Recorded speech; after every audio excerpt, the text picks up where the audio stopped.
High P impacts everybody it touches. When I think about high performance, I think about home. We can't say enough about the great experience that we had. High performance means a lot to my family. It's our heart. It's shaped me to the person I am. When I think about what the 25 years means, it's made such an impact in my life and who I am. My people are the high performance people. It is a family.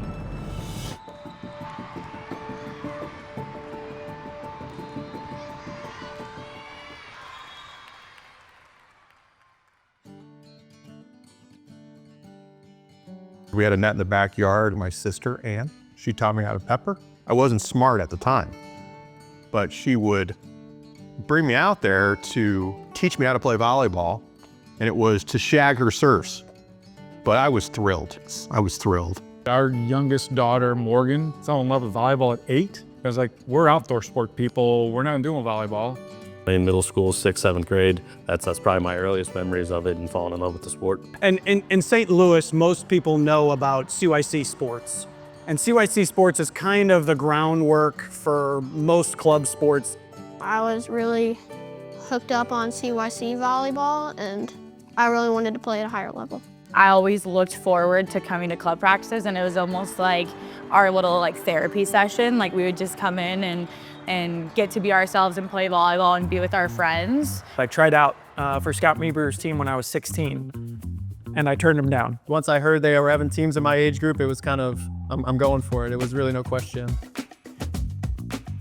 We're 25 years later, 25 years, and the founding 7 members are still coaching for the club now. This was truly a start of like a passion project, and none of us had any grand designs beyond let's coach some kids. Right. What I remember most was us recognizing that there was a need for a greater level of training for boys in the St. Louis area. The first memory I have of that is getting a phone call. Parents were asking some of the coaches if they wanted to start a new club. My first memory of HP is Scott Niebrewer told me he was thinking about quitting his job and starting a volleyball club. I really didn't want anything to do with it. It didn't seem like a great idea at the time. I told him he ought to think very hard about it. You know, it's a big deal. And I blame Steve Gedeker for all of it. he's done an amazing job. I just remember a lot of meetings, and it's starting to come together as to who was going to take on what roles. Pulled some money together to have those first round of uniforms and whatnot, and launched the club. And that's how high performance came to be, way back when. I did it for the money. It was probably, what, 3 or 4 teams that first year? My younger brother was actually on the first 18 teams. He came with a group of guys from other clubs. They were looking for a different experience, looking for something different that wasn't really offered at the time, right? We'd coach all day, and then we'd have a beer, hang out all night, and then talk more volleyball and talk about what we did well, what we did poorly. We had a lot to learn. You know, Scott obviously jumping in, taking the lead on this, but we had a lot to learn. I think those parents probably, the initial group of parents probably took a leap of faith with us. We knew that we could trust our children with them. They taught them values that we aspired for them. And there's just a lot of hours put in that didn't seem like hours at the time, that was just hanging with friends and doing something that you loved.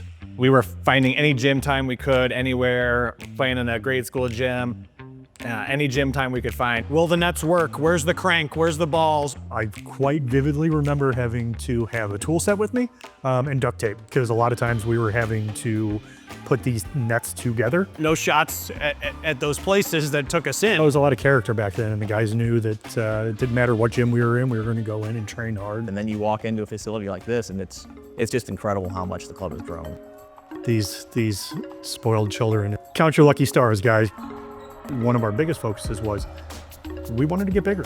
We wanted more boys playing volleyball. They get cut from their basketball team. Hey, we've got a spot for you. Come on over, let's show you what the volleyball gym's all about. It quickly developed in the top boys club in the area, so obviously that draws a lot of attention. I think at that point we were able to start growing the club not just more age groups, but more teams per age group, and allowing more kids to experience what we were offering. Scott Meber was doing everything and sat him down and said, okay, what do you need help with? What can we do to make it so that you're on the court more? People were stepping up and people were taking on different roles to make it all possible. So all of a sudden, I'm the CFO and I'm doing all this stuff and emailing and mailing and all this that. And then Larry's an accountant by trade.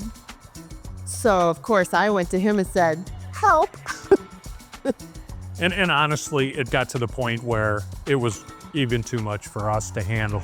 And that's where the administrative side of High P grew. I don't think in any of our wildest dreams that we would have gone from a club of 3, right, to where we are now. We had all these visions to grow the club, the business, and we realized that to do that, we really needed to incorporate girls into the team. I mean, 50% of the population, 80% of the volleyball population. A lot of our coaches had been keeping our parents at bay when they approached us as to why doesn't High Performance have girls teams? In 2005, 2006, I was a club director of Team St. Louis.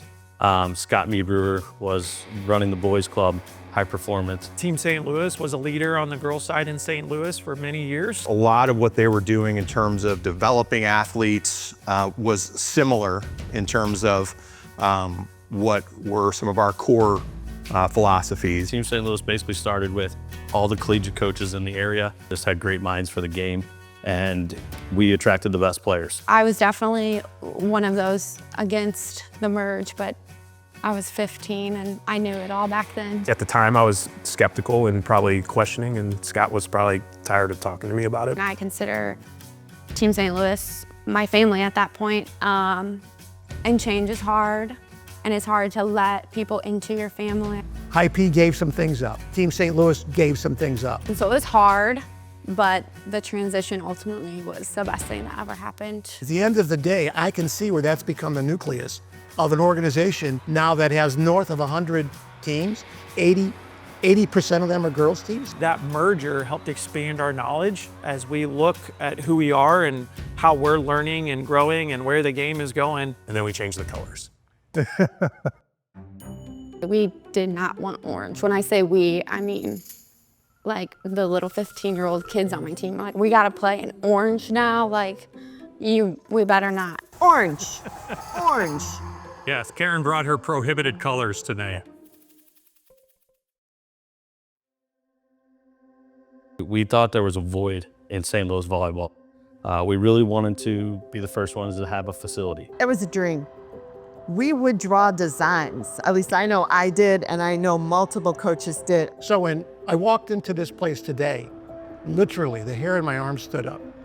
So this is beautiful. I would say it's an Olympic standard venue, the flooring, the netting, the lighting, all of it. How much it's changed from like when I played at C4 with like 4 courts, and now we have these 2 huge facilities, and it's like insane to me. This facility gives them the opportunity to be one big giant family. The fact that we have ACE Performance Lab for one, where you can go work out before or after practice. I wouldn't trade what we had and what we experienced, but it sure would be nice to come into a situation like this and just kind of look good, feel good, play good kind of a thing. This was the dream of everybody that's been involved with this thing, you know, for 25 years. 25 years, how does that feel? What does that mean? There are countless families, players, coaches that have had such a massive impact on High Performance and the growth of High Performance to where we are today, that have helped us learn and grow along the way. I look at 25 years and I just think to myself, it's a really incredible testament to the work that everybody put in. And we wanted to teach high-level volleyball, and to see how much it's grown is incredible. The way the program has grown, the model for coaching players and building them up, second to none. Very early on, you saw somebody in that High Performance t-shirt and you already knew them. Now, we're much bigger. The amount of growth that I've seen come across not only St. Louis, but also throughout Illinois has been astronomical. We've got multiple satellites, boys and girls, but the care hasn't gone anywhere.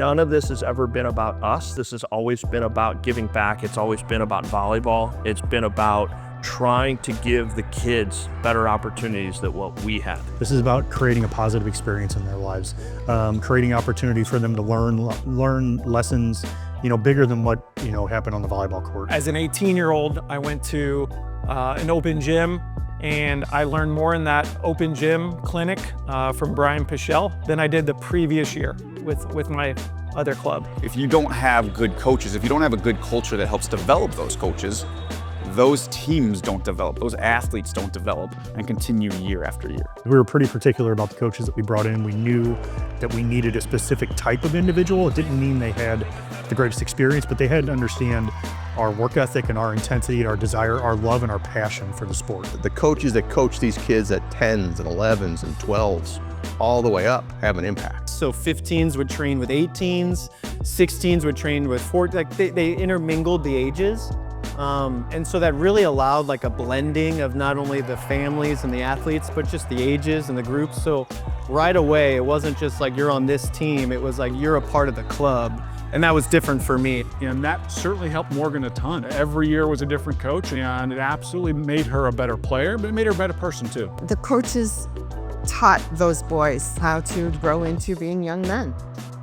And I was very thankful of that. Building that character into a woman that is a great citizen, but it's because of things she learned in volleyball. I can tell you with 100% certainty that my time at High P and the coaches and the people I interacted with has shaped my entire life. I think I'm most proud when an athlete comes back and becomes a coach. I think what's different about high performance and what makes the club special is the focus outside of just the actual volleyball skills. We spent a ton of time on basics and on volleyball skills, don't get me wrong. We practiced till we were dead tired. But what we also brought to the table a lot was just the mental game. I learned so much, volleyball-wise, physical, mental, just the whole 9 yards. It was awesome. My favorite High P value or keyword that they like to use is grit. It's honestly my favorite just because, yes, it applies to volleyball, but being gritty in life is like something that I think every kid should kind of learn. One of the things that we talked about at length when we started the club is putting St. Louis on the map. One of the neatest things about High P to me was even when I first started that we went to nationals. You play against all the best of the best from all over the country. We walk onto a court with a Cali group and coach says, "Oh, where are you guys from?" "Oh, we're from St. Louis." "No kidding. I didn't know that you guys played volleyball in St. Louis. That's so strange. Man, great to have you here." And then we proceeded to thunder them. And I smiled the entire time. And yet, every single year we went to nationals, other teams know that we're going to be there. And we're going to compete, and we're going to be there fighting on day 3 and God willing, day 4. I think that we have proven ourselves now. So I think a lot of teams are like, we have to play high performance, and that sucks. At least that's what I hope they're thinking. Going into it to win titles looks great on a goal board, but really hard to do in practice. The 2002 national championship that we came second in, those were the first athletes that came to the program. Those are the athletes on the first 3 teams that we had. I think it was the first non-California Hawaii team to make it to the Open Finals. The 2005 national championship, I coached the 17 Navy team, which was the 2s team. We're taking kids that they were at a tryout, they didn't even make the top team. Multiple teams finishing in the top 8 in the same age group in different divisions. I think it was really important for us as a club to show, okay, we can also have these 2s teams that can be competitive nationally, and we're not just focused on one team. It didn't matter what team you were on. You felt like you were getting trained at the highest level, and you felt like you were being put in a position to succeed both as an individual and as a team. The ultimate prize that we always strived for was that 18 Open national championship. Everybody knew that this team had a chance to be successful. I skipped my game, and then my coach found me halfway through and grabbed me and yanked me back and made me go play. So I missed the end of the 18 Open National Championship. And to have our whole club there, and then even the other guys that played for other clubs, like it was a big deal. It was a massive crowd. I can just remember that stadium just shaking when those guys were thundering balls down and blocking balls. The 07 championship was as much validation and pride for myself because of all the work that, I mean, really, like not just me, but the whole club had put into that age group, and also just building it from 2000 to that point. It takes a village. You can look at the teams just in St. Louis, the boys and the girls, where they were 5 years ago, where they are today, the level of volleyball that is being played. We have a boys and a girls program that is achieving great success, both on and off the court. I just had a team for 4 years, and they medaled 3 of those 4 years on the stage against the best of the best in the country. And just to see them have the opportunity to perform on that kind of stage, and just to watch them have those emotions, go through those emotions, takes me back to my playing days. Well, we didn't win, but we got 5th at nationals in Open, and that was a really good experience. These kids went out and they competed with the best players in the country. And if they hold their own, you know, they come back, and that's something you can't take away.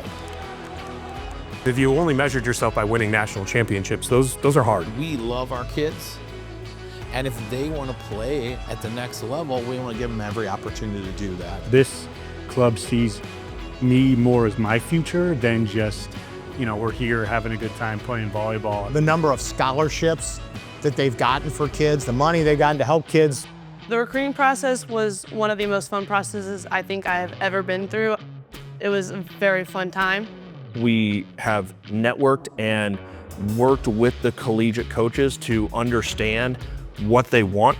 Morgan would not be where she's at today if it was not for the high performance family that she grew up with and schooled under. She's a senior at Missouri State, preparing for the fall season.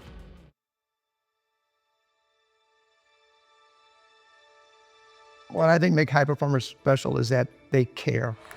Just in summary, they care. Teaching coaches how to coach volleyball and the volleyball skills is very easy, to be honest with you.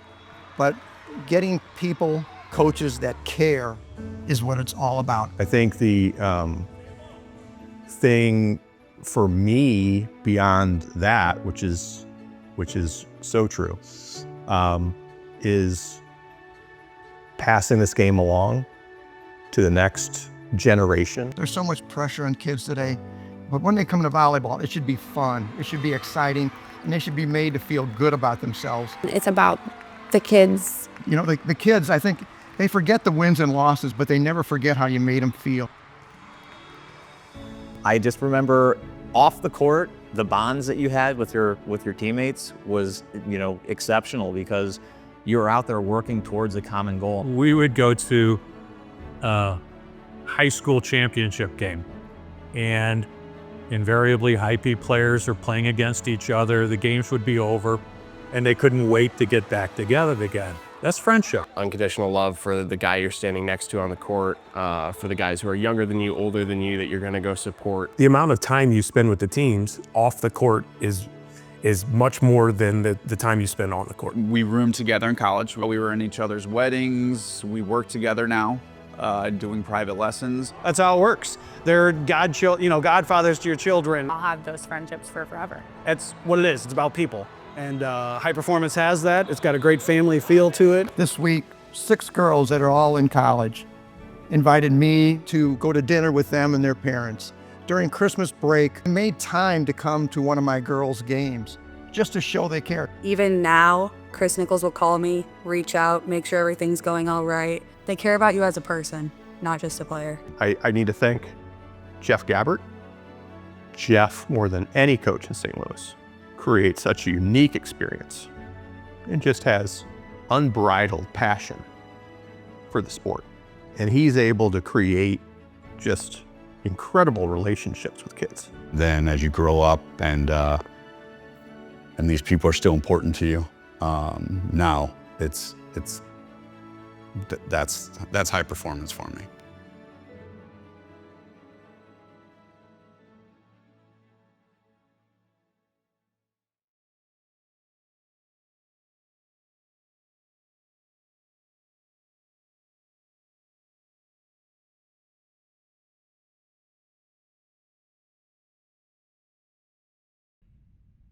St. Louis volleyball would not be where it is today without Carrie Kusmano. Losing Carrie, he was my confidant. He was my right hand.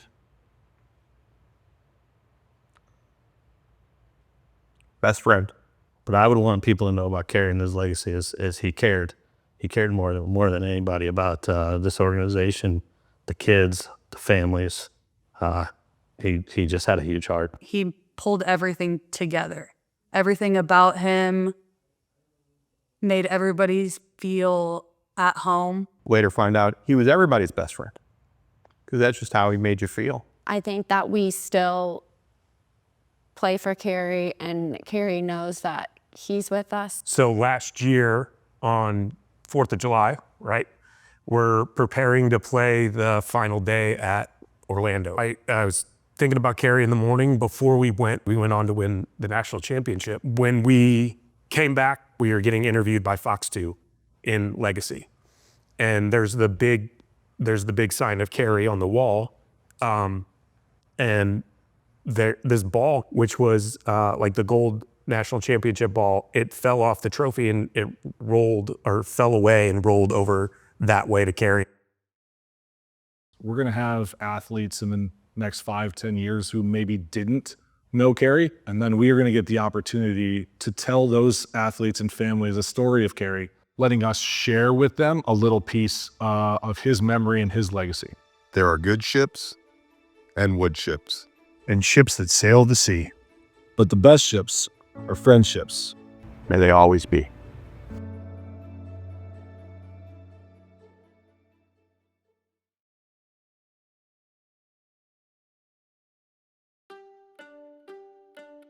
When I think of high performance, I think of family and friends. I think people I've played with, people I've coached with, you know, your lifelong friends. We've had some fantastic parent communities within each team.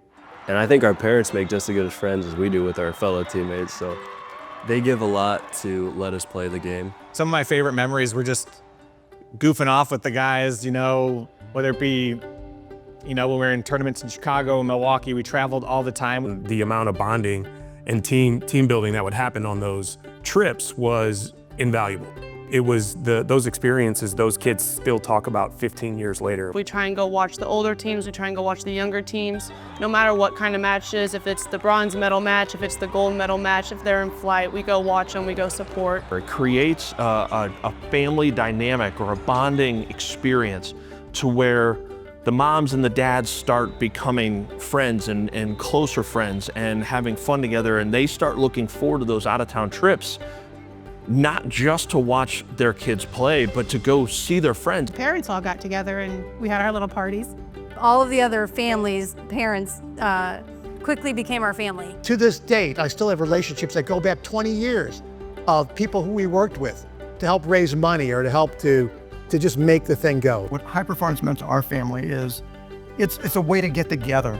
I coached Phil. Now my son Phil is coaching my grandson Phil. Some of them I saw when they were 12 years old, and now you see their children playing at 12 years old, and it's just family. Having the coaches that I was around and coached me recognize that it's my daughter and talk to her and have her have some of the same mentors that I did, it warms my heart. There's nothing better. I took probably about a 15-year hiatus from volleyball, from being in the gym, from coaching or playing and doing anything.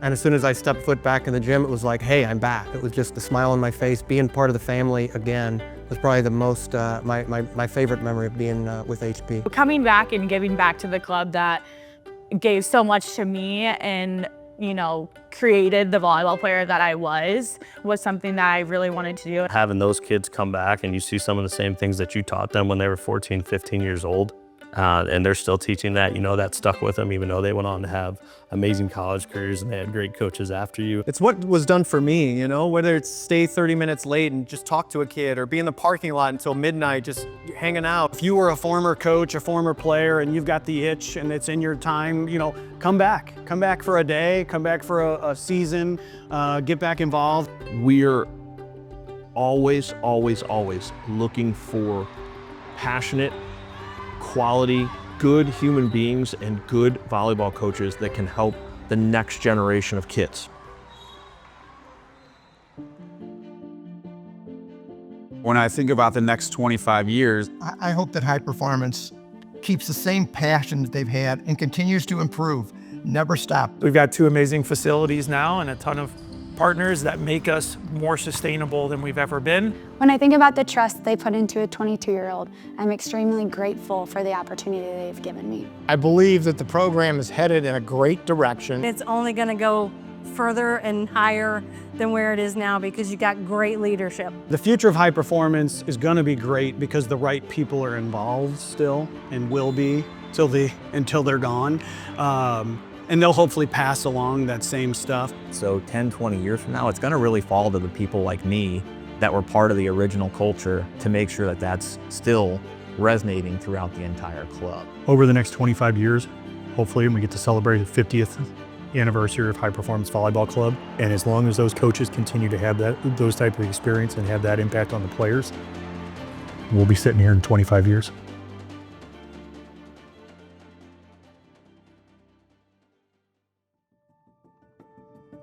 I'd like to just thank everybody that has trusted High Performance to put their children in, whether it's the boys or the girls side. We care.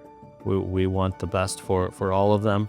We're very grateful to the HP program, to all of the coaches. I really want to thank Scott Niebrewer for his amazing vision and his mission and his leadership, for all of the other individuals within the club, all of the coaches. Because without him, this wouldn't be possible. I cannot thank this club enough for what they have done for me. I know the work of the board. I knew what it took back then, and I'm certain what it takes right now is tenfold, so I respect them and I applaud them and I congratulate them. I want to thank Lisa Orlett for introducing me to the organization. I also need to thank my other staff members, Natalie Ott and Addie Burris, and to Chelsea Crocker, who's been with me from the beginning. I'd like to thank Brian Pichelle, who was a club director the boys club director for many years and a passionate coach. Very passionate. One of the most influential people for me was Chris Nichols, and he really taught me the ins and outs of setting and all of that good stuff. I'm incredibly grateful that I was at the right place at the right time with the right people when this club grew legs. When I was afforded a seat at the table with the best coaches in St. Louis. I'd love to thank Scott Niebrewer and Jeff Gabbert, Matt Koitzer, the guys that helped me get started in my coaching career. The information and knowledge that I got to share from them is something that I'm very grateful for. I want to thank just anyone who's been a part of my journey at High Performance. I've taken something from just about everyone. The amount of trust and faith that a lot of people put in me and invested in me, it really did have a massive impact on my life in such a positive way. I'm really, really proud to say that I've been a part of this club as a player and now as a coach and now as a staff member. There's nowhere else I'd rather be.